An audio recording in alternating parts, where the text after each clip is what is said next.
Hello, good morning. Welcome to our Easter Monday reflection with me, Karen Mouton. I wonder what difference Holy Week made to you. We love the joy of Easter Sunday, but have we walked with Jesus through Holy Week? And if so, what impact has this had on us? Let's remind ourselves what's happened by using this image to guide our thoughts. Starting with the image on the left of Jesus breaking bread at the Last Supper with his disciples. Did we encounter Jesus at the Last Supper on Maundy Thursday? Did we taste the bread and wine of his last shared meal before his death?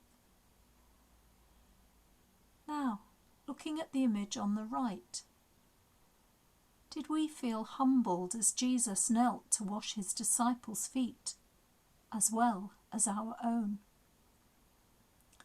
As Jesus made his way to the Garden of Gethsemane and envisaged what was to come, did we too feel the primal fear Jesus was to face? Moving to the image at the top of the cross on Good Friday, did we journey with Jesus to Golgotha and the cross? Did we watch the pain and agony Jesus underwent for us? Or perhaps we're confused by events like the disciples were, not understanding why someone they believed to be the Messiah could be dead.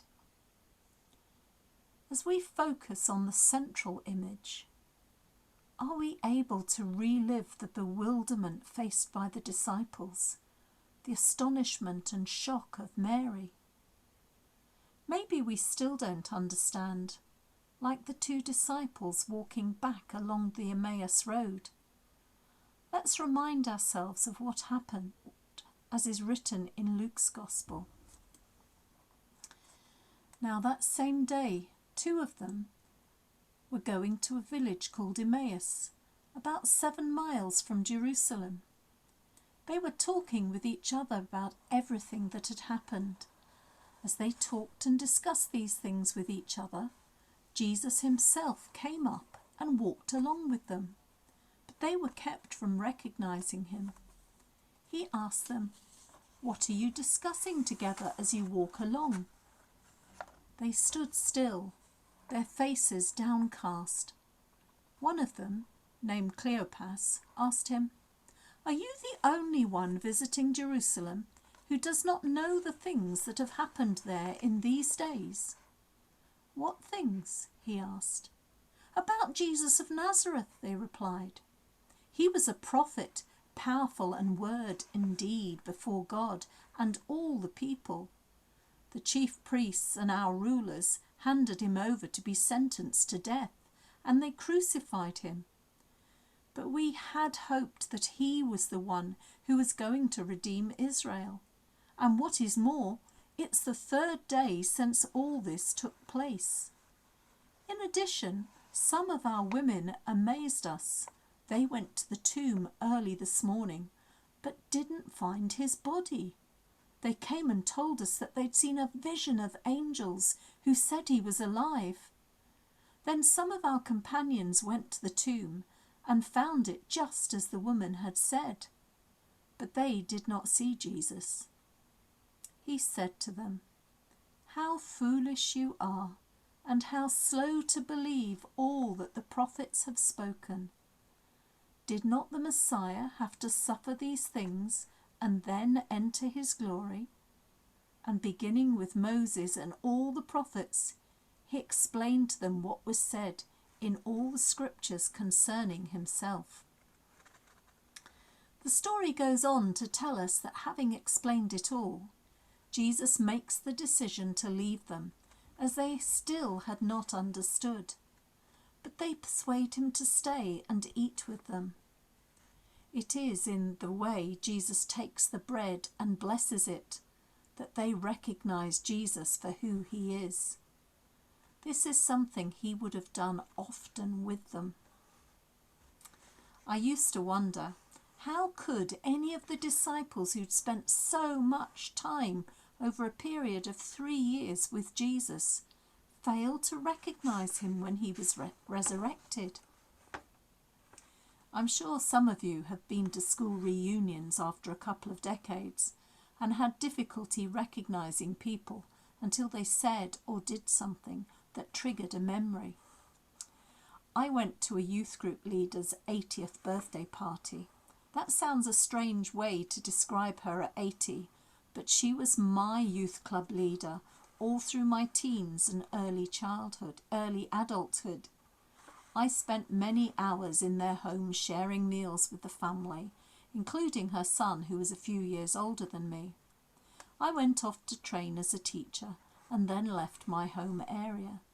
Although I'd kept in touch with them over the years, I hadn't actually seen their son for 40-odd years. I can honestly say at the party, I had a conversation with a gentleman about many things, and it was only as he turned to leave, he looked back and winked at me. That was when I finally recognised who he was. It was the familiar routine whenever we parted company as teenagers, which opened my eyes to who this gentleman was that I'd been speaking with. This gave me an insight into understanding how they finally recognised Jesus. His outward appearance may have been transformed by the resurrection rather than by age, as in my friend's case, but Jesus' mannerisms and actions remained the same.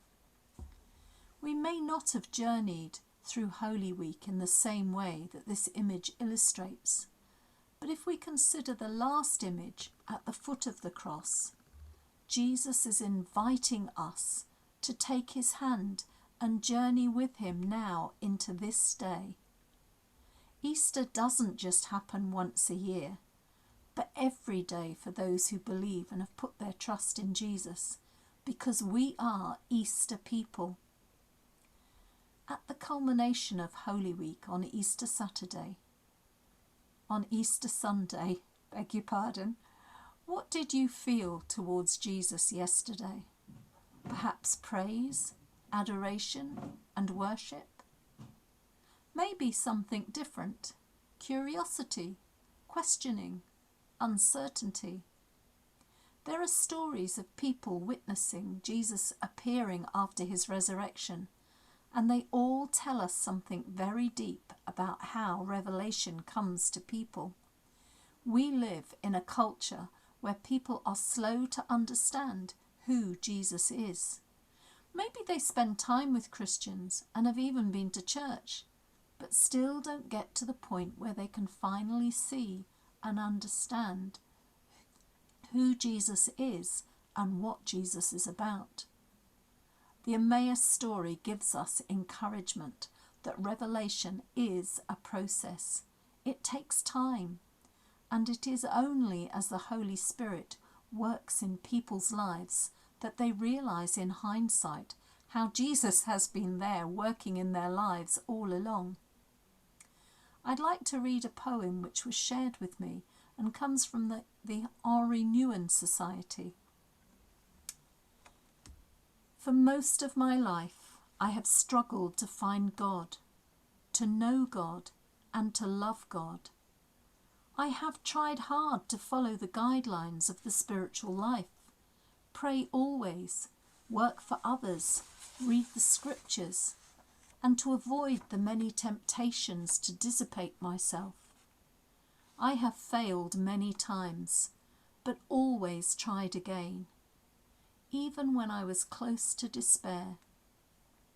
Now I wonder whether I have sufficiently realized that during all this time, God has been trying to find me, to know me, and to love me. The question is not, how am I to find God? But how am I to let myself be found by him?